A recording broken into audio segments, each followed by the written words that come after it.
Энэ бие дотроо байгаа хязгааргүйг мэдэрч амьдралын цаг хугацаа доторх цаг хугацаагууд амьдран зовлон дотроос баяр жаргалыг олох нь та бидний амьдарч байгаагийн эрхэм зорилго. Хүмүүний биеийг орж төрсний хариу үйлдэл юм. Бидний амьдрал энд хэдэн мянган жилийн өмнөөс байсаар ирсэн, хэдэн зуун дамжсан, мөн хэдэн зуунаар үргэлжилсээр л байх болно. Тиймээс хэсэгхэн хугацаанд л байхаар ирсэн энэ гариг дээрээ та зөөлөн алах. Тийм ээ. Энэ бол олон улсын амьдрах урлаг санг үндэслэгч, оюун ухааны их мастер Шри Рави Шанкар багшийн түгээдэг мэдлэгийн нэгэн хэсэг. Шинэ өдрийн нэвтрүүлгийн өнөөдрийн зочноор оюун ухааны их мастер Шри Рави Шанкар багш оролцох нэ гэж үзэгч та төвөггүйхэн таасан байхаа. Ингээд энэ гигантны нэг өдөр хэрхэн эхэлж, хэрхэн өрнөж, хэрхэн өнгөрдгийг хамтдаа харцгаая.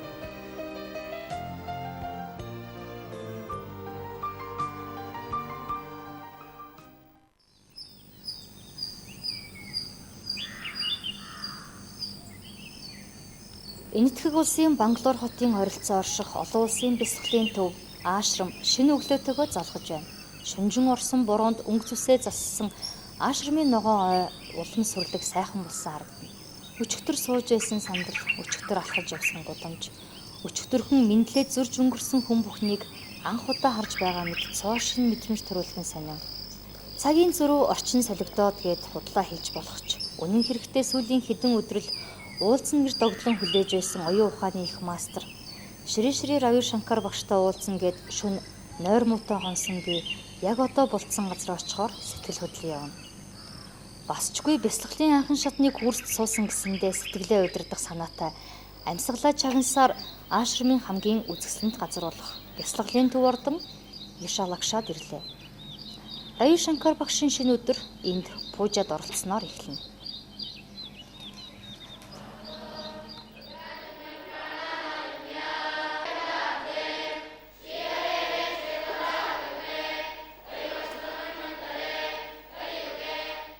Пужа гэдэг нь ямар нэгэн шашны зан үйл биш. Пүү гэдэг нь бүрэн бүтэн, жа гэдэг нь төрсөн гэсэн үг бөгөөд бүрэн бүтнээс төрсөн гэсэн утгатай санскрит үг юм байна.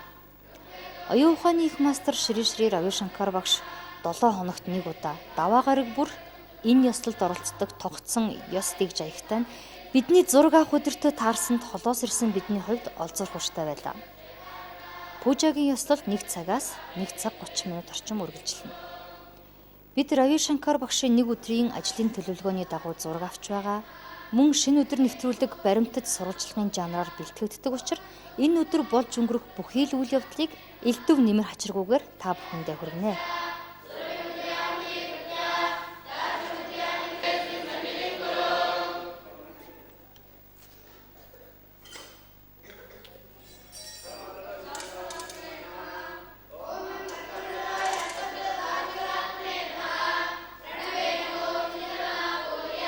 Хүн байгалийн үеийн салшгүй холбоог хэн бүхэн мэддэгч амьдралын их ундраг болсон их дэлхий байгаль орчиндөө баярлаа гэж хэлж байсан удаагүй.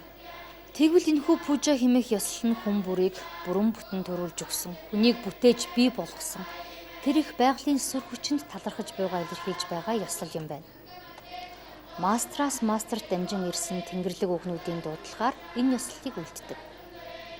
Ингэж дуудснаар хүний ойр орчимд эерэг орчинг бий болгож, хүний гэрлэн биеийг цэвэрлэж, энергийн их ундрагыг сэлбдэг.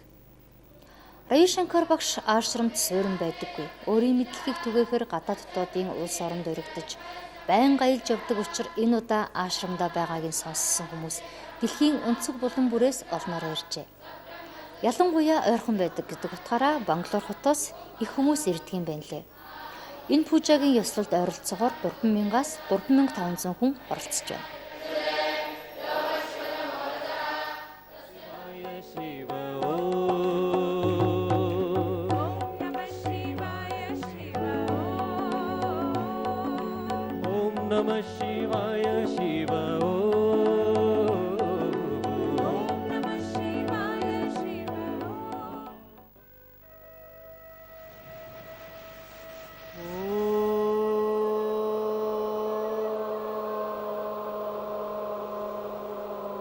Рави Шанкар багшийн нарийн бичгийн даргын гаргаж өгсөн ажлын төлөвлөгөөнөөс харахад Аашрамд байхдаа ихэнх цагийг хол ойроос зорж ирсэн хүмүүстэй хамт өнгөрүүлдэг юм байлээ.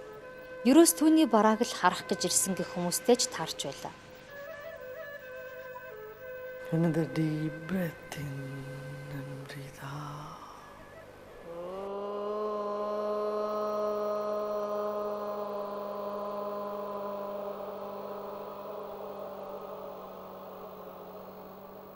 Одоо бид оюун ухааны их мастрын бясалгал хийж байгааг харж байна. Бясалгал гэдэг нь сэтгэл сургаг, бусад бие эрхтнүүд гүн амарч байх үеийг хэлдэг. Тэрхүү амар амгалан тайван тухтун оршихуйнхаа гүнээс хүн биеэ амарч байгааг мэдэрдэг юм. Бясалгал хийж төвлөрснөөр газар сайгүй, энд тэндгүүд харан бутарсан сэтгэлээ өөрийнх нь их үүсвэрлүү эргүүлэн авчирдаа гэж Рави Шанкар багш ярьлаа. Хүн бүхэн агуу их хайр, сайн сайхан луу тэмүүлж, аль болох зовлон гуйгаас хол явахыг хичээдэг. Ингийн тулд эхлээд өөрөө өөрийгөө сайн таньж мэдэх нь чухал. Өөрөөр хэлбэл өөрт байгаа сүрэг энерги, стресстэйгээ тэмцэж сурах хэрэгтэй. Гэхдээ бидэнд хинж, хаан чин талаар зааж сургадаггүй. Үүнийг бид хаанаас авч болох вэ? Үүнийг бид бясалгалаар л олж авна. Бясалгал бол жинхэнэ амьдрах урлагийн тухай шинжлэх ухаан юм. Өнөөдөр дэлхий дээр 40 сая хүн оюун ухааны их мастер Шри Рави Шанкар багшийн боловсруулсан амьдрах урлагийн програмаар хичээлж байгаа хэдий ч дахиад бүр олон хүнд мэдлэгээ түгээж сэтгэлээ залж жолоодож сурахад нь туслах гэд Рави Шанкар багшийн хүсэл хязгааргүй байна.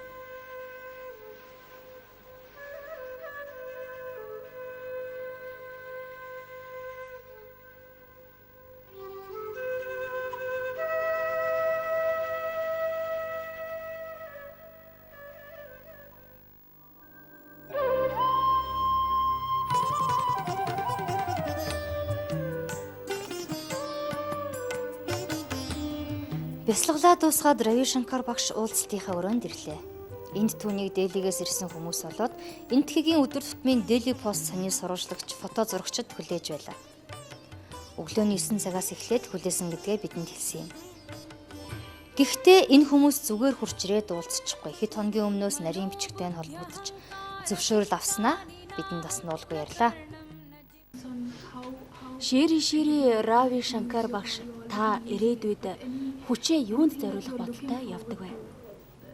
Та хүчирхэг болохын тулд их зүйлийг хийх ёстой. Хүн ямар л чадах нөөц болцоо байна. Түүнийг бүрэн дүүрэн ашигласан цагт л сэтгэл хангалуун болдог. Жишээ зөвөрлөгч ажлаа 100% хийх юм бол тэр байранда хүчирхэг байж чадна. Тооч өөрийнхөө дор ажиллаж байгаа 200 хүнийг удирдан өөрийнхөө чадлаар ажилласан цагт тэр хүчирхэг байж чадна. Эрх мэдэл таныг ажлаа төгсгөх таатай нөхцөлийг бүрдүүлж өгдөг. Та хүүхэд насныхаа талаар ярьж өгөхгүй юу? Миний хүүхэд нас одоо хүртэл үргэлжилж байгаа. Та би бусдын төлөө амьдрах юм байна гэдгээ хизээ ухаарсан бэ? Тэр ухаарл намайг ухаан орсон цагаас л байсан. Тэр бол сэтгэл дассан гал байсан юм а. Олон хүмүүст би ямар нэгэн зүйл хийх ёстой гэсэн сэтгэлийн бодлын гал байсан. The power of sacrifice, love is, power of love is of sacrifice, of dissolving. Танд үүнийг л ингээд хийчихдэг байж тээ гэж харамсдаг зүйл байдгүй.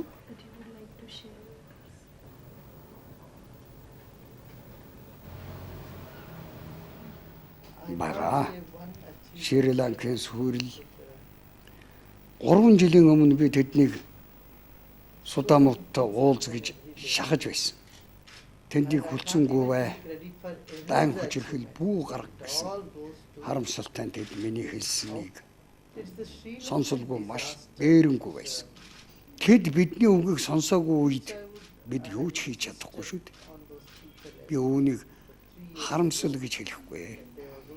Харин сүүлд нь тэд над руу устгахад нь цагаан туг бариад оч гэж хэлсэн. Танч хэтэрхий оройтсон байсан. Энэ өрөө Рави Шанкар багшийн өдөр тутмын ажлаа явуулдаг уулзалтын энгийн өрөө. Гадаад дотоодын дээд хэмжээний зочид олон улсын байгууллагын элч төлөөлөгчтэй уулзалт хийдэг өөр том өрөөч байгаа. Юутайч уулзалт бүрэл халуун дотно. Орон зайн хувьд ямар нэгэн саад болох зүйлгүй. Энгийн сайхан болдгийг та эндээс харж болно. Гэхдээ өрөөнд хичнээн олон хүн байгааг та харж байна уу? Энд түүний нарийн бичиг залуу, тогооч, хэвлэл мэдээллийн ажилтан 3 эмэгтэй, эмчгээд 10-аад хүн байсан юм. Бодвол бүгд л өөр өөрийн гэсэн ажил үүргийн хуваартай болоод л энд байгаа биз. Харин хэвлэлийн төлөөлөгч эмэгтэй Рави Шанкар багштай ярилцж байгаа хүмүүсийн асуусан асуулт түүний хариулт бүрийг нэгэнгүү дуу хураагуурт бичиж авч байсан нь содон харагдаж байлаа. Дахиад олонний дүнд ороод явчихвал гэж бодоод цөөхөн хідэн асуултанд хариулт авсан юм. Ямар ч тач монголчуудад их л илгэсэг ханддаг юм билээ. Тантай уулзсандаа баярлаж хөөрч байгаа хүмүүсийг хараад та их аз жаргалтай, сэтгэлдээ баяртай байгаа нь мэдэгдэж байсан. Энэ үед таны сэтгэл юу мэдэрдэг вэ? Мэдээж сэтгэл өдөр бүрл өөр зүйлийг мэдэрч байдаг шүү дээ. Би хинч биш гэдгээ л мэдэрдэг. Би илүү олон хүнийг өдөр бүр аз жаргал мэдрээсэ гэж хүсэж байна. Жижиг зовлон зүдгүүрээ мартаж дээд хүчтэй холбоотой гэсэн чин хүсэлтэй байна да. Connect with the higher self, spirit. Та манай оронд 2 удаа альчилж байсан. Монголчууд таныг дахиж хизээ ирэхийг тань хүлээж байгаа. Ойрын үед дахиад альчлах бодол байгаа юу? Yes, I will come. Тийм ээ. Би Монголд очих дуртай. Би монголчуудад маш их хайртай. Надад их ойр санагддаг. Culture. Агуу их соёлтой, халуун сэтгэлтэй монголчуудаа би чадах хэрээрээ туслана. And I would like to be Би дахиад as очино. useful as I can for the people of Mongolia. Таны аав таныг хүмүн гэж бодхоос гадна багшаа гэж хүндэтгдэг юм билээ. Танд энэ ямар санагддаг вэ? Everyone has their own perception, their own feelings. I respect Хүн everyone. бүр өөрийн гэсэн бодолтой. Би түүнийг нь хүндэтгдэг. From my side, I respect everyone. Хувь хүн Because Oh, every хүн бүр individual энэ has great. дэлхийд тус нэмрээ оруулах агуу чадвартай тул миний зүгээс бүх хүний үзэл бодлыг хүндэтгэж харьцдаг. Everybody has a unique place. Таныг дэлхийн хүн, агуу хүн, асар их хүч чадалтай хүн гэх мэтээр хүмүүс янз бүрээр л ярьцгаадаг. Та үүнтэй санал нийлэх үү?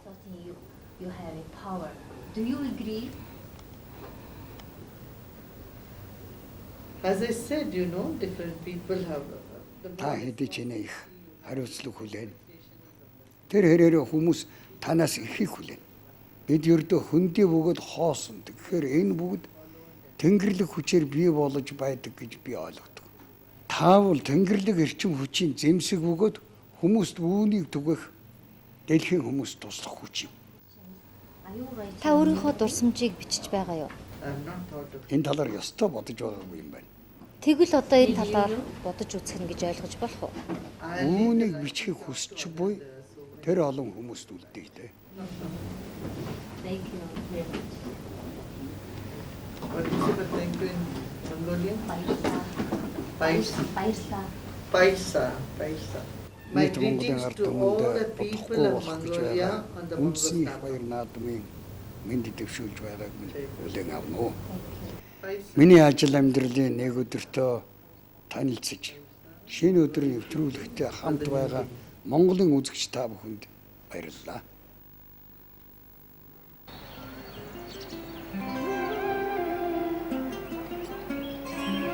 Одоо 13 цаг 20 минут болж байна.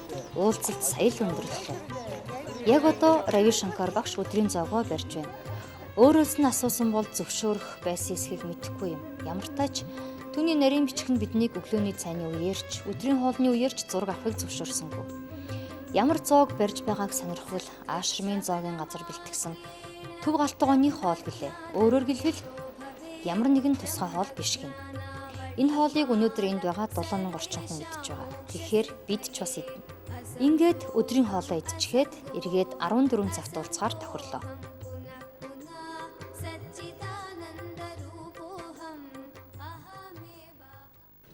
Бид цагаасаа хоцролгүй уулзгаар тохирсон газраа ирлээ. Аашрамд ирээд 3 жил болж байгаа энэ зантаа Рави Шанкар багш аашрамд байх хугацаанд өдөр бүр тоглож бас хооллдог гэсэн.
Энэ зан одоо 9 настай. Зан 120 орчим настай гэж бодохоор нял хүүхдэл гэсэн үг. Би өсөж том хүн болохоос татгалзаж байгаа хүүхэд мэтээр өөрийгөө төсөөлдөг. Миний хүүхэд нас одоо ч гэсэн үргэлжилж байгаа гэсэн түүний яриаг эргэн саналаа. Оюун ухааны их мастер маань одоо л жинхэнэ аз жаргалыг эдэлж байгаа юм шиг санагдлаа. खुशियों का उत्सव